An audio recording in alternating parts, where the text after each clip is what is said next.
کہ ہمارے بہت سے افراد کہتے ہیں کہ نہیں، غیر اللہ سے نہ مانگنا، اللہ کے علاوہ کسی اور سے نہ مانگنا، توحید یہی ہے کہ بس صرف خدا سے لو لگا کے رکھو. یہی پیش کیا جاتا ہے یا نہیں پیش کیا جاتا؟ اسکولوں میں نہ جانے کہاں کہاں آج کل ہمارے بچوں کو کہا جا رہا ہے بس توحید، اگر اللہ کو لا الہ الا اللہ مانتے ہو تو بس صرف اللہ سے مانگو.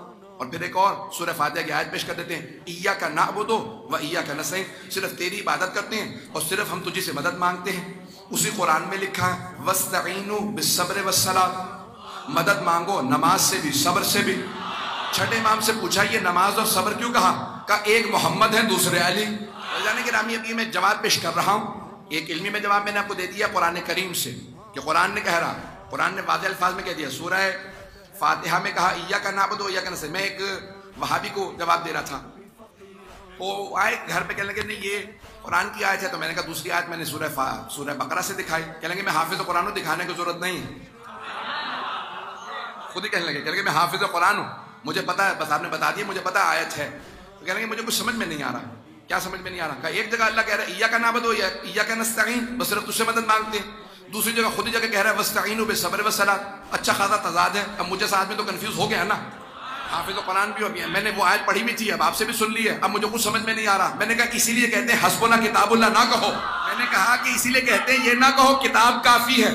جس نے سب سے پہلے کہا تھا نا کتاب کافی ہے، سب سے پہلے وہی علی کے در پہ آیا تھا. جواب مکمل کر دو، اشارہ کر کے آگے بڑھ جاؤں گا.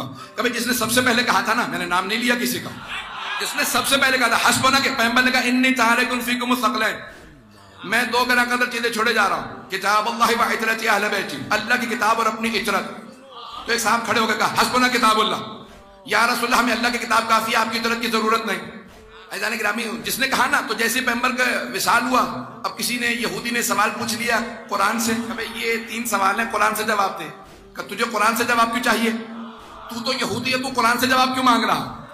کہ بھئی میں یہودی ہوں، تو یہودی نہیں ہے. میں یہودی ہوں، تو یہودی نہیں ہے، تو قرآن سے دکھا دے. کہ کیا سوال ہے؟ پہلا سوال کیا. کہ دوسرا سوال کیا؟ کہ پہلے کا جواب دے. کہ ابھی ذہن میں نہیں ہے. تو دوسرا سوال پوچھ. دوسرا سوال پوچھا کہ یہ پہلے سے زیادہ مشکل ہے. کہ تیسرا سوال کیا؟ تیسرا سوال پوچھا کہ یہ بھی ذہن میں نہیں آ رہا. کہ بھئی تم واقعاً اس جگہ پہ جہاں بیٹھے ہو صحیح بھی بیٹھے ہو، یا اس نے کہا بھئی تمہارا اس سے کیا مطلب ہے؟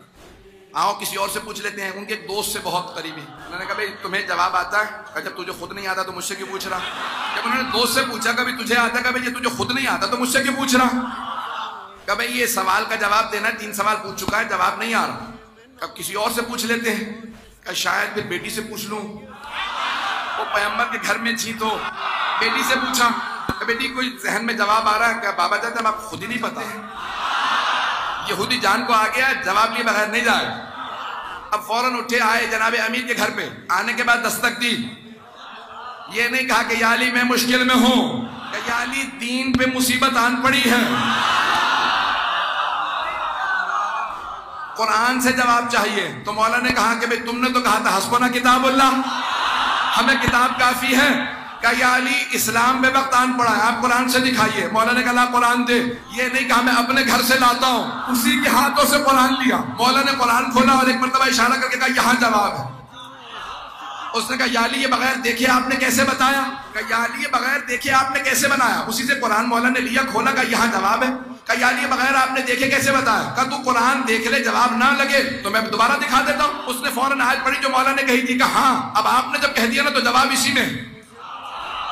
اب آپ نے جب کہا تو آیت میں نے بھی کئی مرتبہ پڑھی تھی، لیکن مجھے یہ جواب نہیں آ رہا تھا جو آپ نے سمجھایا. تو اب پتا چلا جب قرآن اپنے غاصب کے ہاتھوں میں ہو تو حق چھپا لیتا، جب وارث کے ہاتھوں میں آتا ہے تو اپنا حق کھول دیتا. میں اپنے انداز سے کہہ دیتا ہوں، جو افراد جو میرے بھائی ابھی تک نہیں پہنچے ان کے لیے اپنے انداز سے کہوں گا. تو مولا نے قرآن ہاتھوں سے لیا، حاکم کے ہاتھوں سے قرآن لیا. جیسے قرآن لیا، قرآن کھولا. تو میرا یہ اندازہ ہے کہ قرآن نے کھلنے کے بعد آیت نے نکل کے مولا کو سلام کیا ہوگا. آیت نے نکل کے مولا کو سلام کیا ہوگا، خود ہی کہا ہوگا مجھ میں حل ہے. تو اب پتہ چلا جب قرآن وارث کے ہاتھوں میں آتا ہے تو حق کھول دیتا ہے.